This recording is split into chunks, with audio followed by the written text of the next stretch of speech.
Imagine you're lining up for the biggest race of your life, maybe the Olympics. Everything's led to this moment.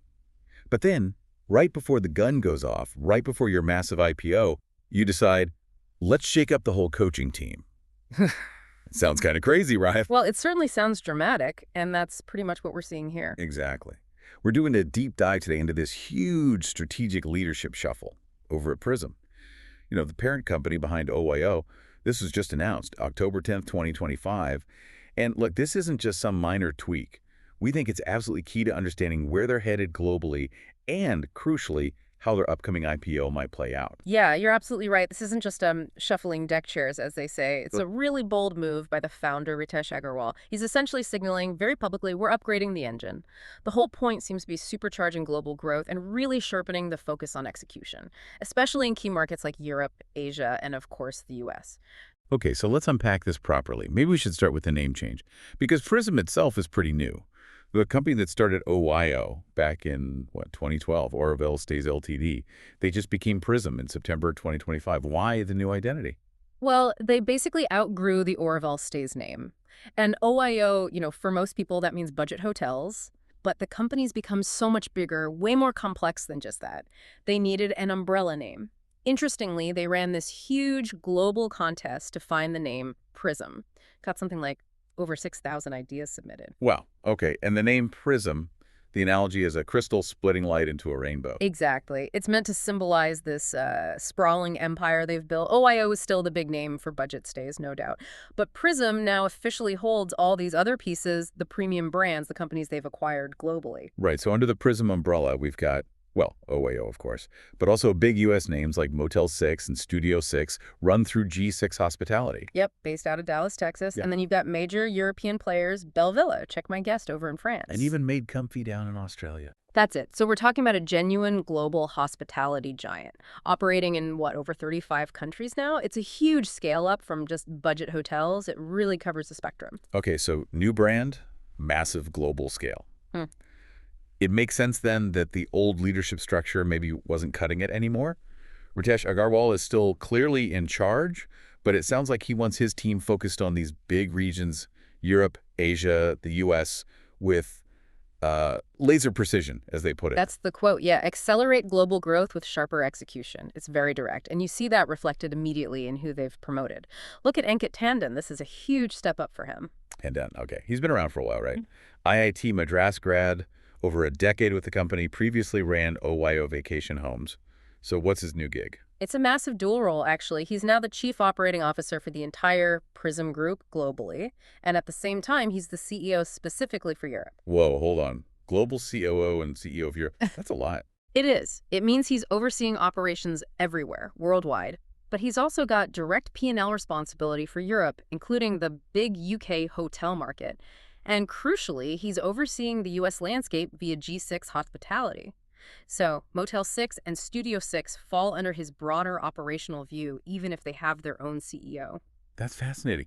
Why combine global operations with the Europe CEO role specifically?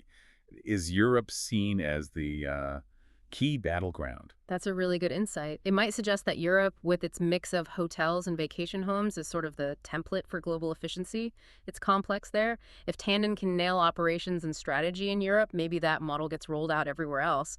And to manage that huge remit, he'll be working closely with Sonal Sinha, who's the CEO of G6 down in Dallas, and also Puneet Yadav, who heads up the UK. Okay, so Tandon's got global ops in the West covered. What about the East? Asia's obviously massive for them, too. Absolutely. And we see a parallel big promotion there. Varun Jain. He was COO for India, which is already a huge job. Now he's stepping up to be COO for all of Asia for PRISM. So his turf expands significantly then. Oh, massively. He gets the huge Indian market, of course, but also the really dynamic Southeast Asia and Middle East region. They call it SEMI.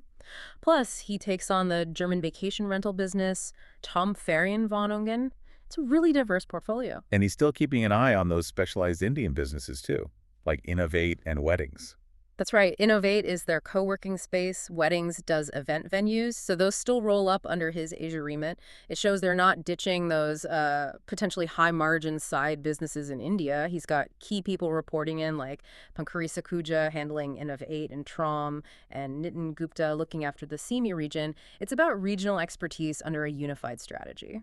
Right, so we have Tandon and Jane as the big operational chiefs for West and East.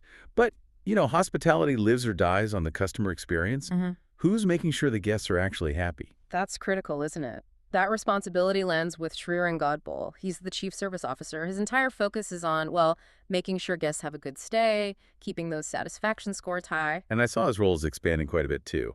Yeah, definitely. He's now overseeing service quality for the Scandinavian rentals at Dance Center. He's involved in the Made Comfy rollout in Australia, and he's also collaborating on the U.S. property side, working with Tandon's team. Think about that, trying to ensure consistent service, whether you're in a Motel 6 in Texas or a Belvilla rental in France. That's a complex job. It really is. Okay, sticking with Europe for a second. There's another key appointment focused specifically on the vacation homes and hotels side, right? Shirish Damani. Yes, Damani comes in as COO for Europe Homes and Hotels. His focus is very sharp. It's all about supply, revenue, and profit for that specific portfolio. So we're talking Belvilla, Dance Center, Check My Guests, Studio Prestige, Help My Guests, mainly the vacation rental side. And his background is interesting. He just came from leading global M&A. So he knows how to integrate businesses and drive performance. He's the guy making sure they have the rooms and homes to sell. Makes sense. You need someone focused just on getting the supply side right, especially in that complex European market. Now, with all these promotions and new roles, there was also a significant departure. Gautam Swaroop, he was a big name there, wasn't he? He really was a major figure for the past 5 years. He headed up PRISM International that covered the early push into the US, UK, Latin America, plus Promov and the workspaces initially. He's leaving to pursue other tech opportunities, but importantly, he's staying on as an advisor for a bit. So it sounds like an amicable split. Still, losing someone who spearheaded that international growth, especially the U.S. push and the prop tech stuff, Yeah, that's a notable change right before an IPO. it absolutely is. His legacy there is significant. Agarwal made sure to publicly thank him for that foundational work. But it does signal, a real changing of the guard. So, okay, big strategic shifts, key people moving up, a major fighter transitioning out. Why now? Why make all these moves right at this moment? Well, you said it earlier, the IPO runway. It's all about the IPO. Remember, they tried before. They had that confidential filing back in 2023.